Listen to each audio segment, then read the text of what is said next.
उसने नक्शे पर उंगली रखी और दौलताबाद को अपनी नई राजधानी चुन लिया।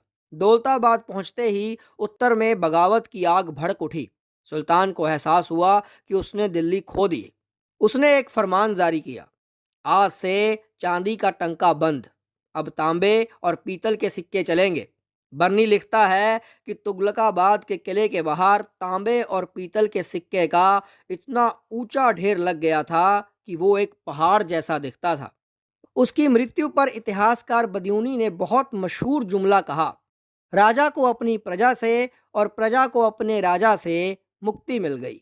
आदाब, नमस्कार, सत श्री अकाल। किस्सा सिकंदर देख रहे सभी दर्शकों का स्वागत है।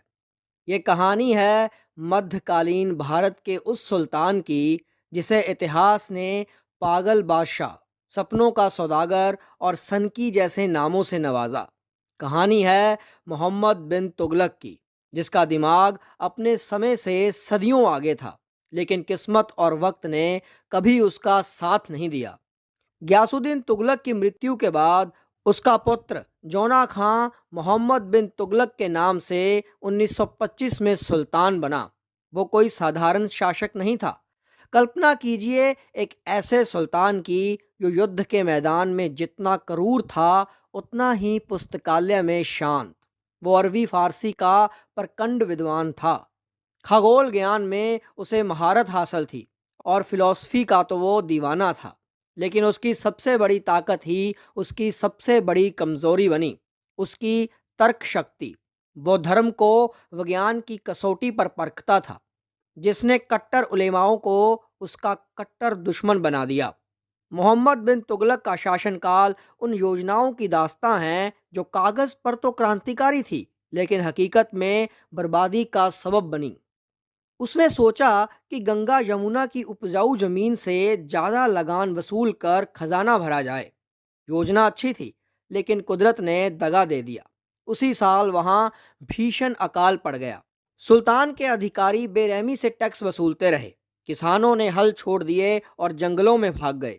जब तक सुल्तान ने कृषि विभाग बनाकर मदद भेजनी चाही, तब तक बहुत देर हो चुकी थी। विफलताओं के बावजूद वो पहला शासक था जिसने किसानों को बीज और हल खरीदने के लिए एग्रीकल्चर लोन दिया। वो पहला सुल्तान था जिसने होली का त्यौहार सार्वजनिक रूप से मनाया और जैन विद्वानों के साथ चर्चा की। उसने दिल्ली में 70 से ज़्यादा अस्पताल बनवाए थे, जो उसकी जन कल्याण की सोच को दर्शाते हैं। एक दिन मोहम्मद बिन तुगलक को लगा कि दिल्ली की गद्दी पर बैठकर दक्षिण के छोर को थामना नामुमकिन है। उसने नक्शे पर उंगली रखी और दौलताबाद को अपनी नई राजधानी चुन लिया। लेकिन उसकी जिद देखिए, उसने सिर्फ दरबार नहीं बल्कि पूरी दिल्ली की जनता को 1500 किलोमीटर पैदल चलने का हुक्म दे दिया।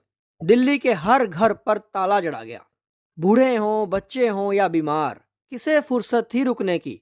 सबके चिलचिलाती धूप और पथरीले रास्तों पर दिल्ली के पांव लहूलुहान हो गए। दौलताबाद पहुंचते ही उत्तर में बगावत की आग भड़क उठी। सुल्तान को एहसास हुआ कि उसने दिल्ली खो दी। अब वही सनक उल्टी दिशा में दौड़ी।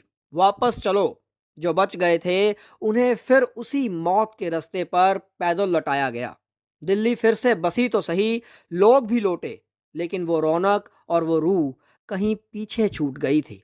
सुल्तान के पास राजधानी तो थी, पर आवाम का भरोसा टूट चुका था।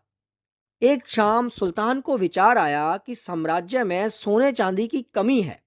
उसने सुना था कि चीन के कुबलई खां ने कम कीमती धातुओं के सिक्के चलाकर बड़ी सफलता हासिल की है। उसने एक फरमान जारी किया, आज से चांदी का टंका बंद, अब तांबे और पीतल के सिक्के चलेंगे और उनकी कीमत चांदी के बराबर ही मानी जाएगी। योजना सिद्धांत रूप से शानदार थी, लेकिन सुल्तान एक छोटी सी चूक कर गया। वो उन सिक्कों पर कोई शाही मोहर या सुरक्षा चिन्ह लगाना भूल गया।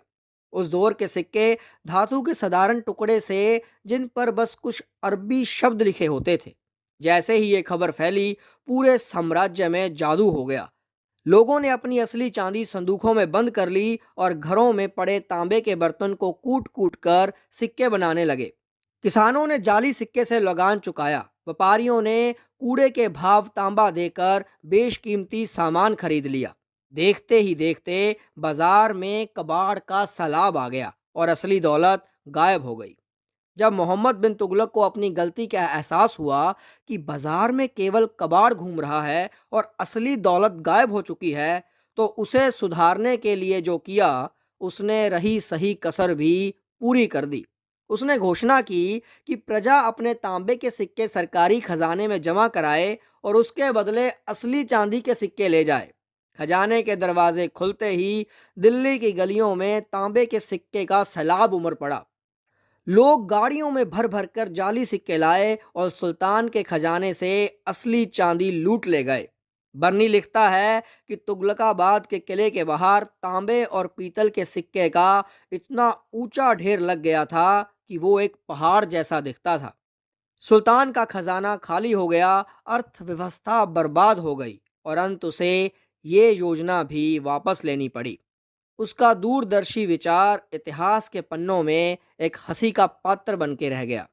उसने मध्य एशिया ईरान को जीतने के लिए 3,70,000 सैनिकों की विशाल सेना खड़ी की और उन्हें 1 साल का अग्रिम वेतन दे दिया। बाद में राजनीतिक गठबंधन बदल गए और अभियान रद्द करना पड़ा, जिससे खजाना खाली हो गया। फिर उसने हिमालय की पहाड़ियों में सेना भेजी। वहां बर्फीले मौसम और पहाड़ी छापामारों ने सुल्तान की फौज का ऐसा कत्लेआम किया कि कहा जाता है कि केवल 10 अधिकारी ही वापस जिंदा दिल्ली आ पाए। इसी उथल पुथल के बीच 1333 में मोरक्को का एक यात्री इब्न बतूता भारत आया।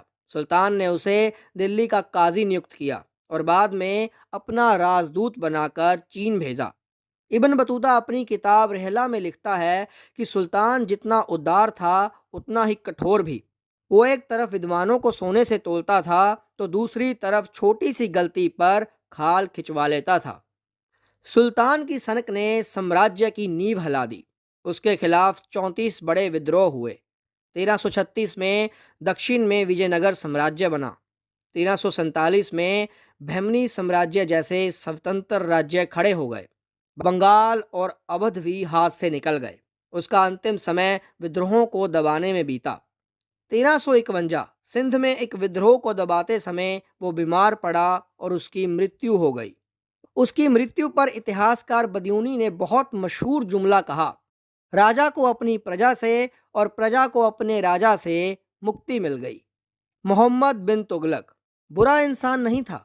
वो एक ऐसा असफल क्रांतिकारी था जिसकी सोच अपने दौर से 500 साल आगे थी, पर उसके पास उन योजनाओं को लागू करने के लिए ना तो धैर्य था और ना ही वफादार अफसर। ऐसे ही और मज़ेदार किस्सों के लिए बने रहें और देखते रहें किस्सा ए सिकंदर।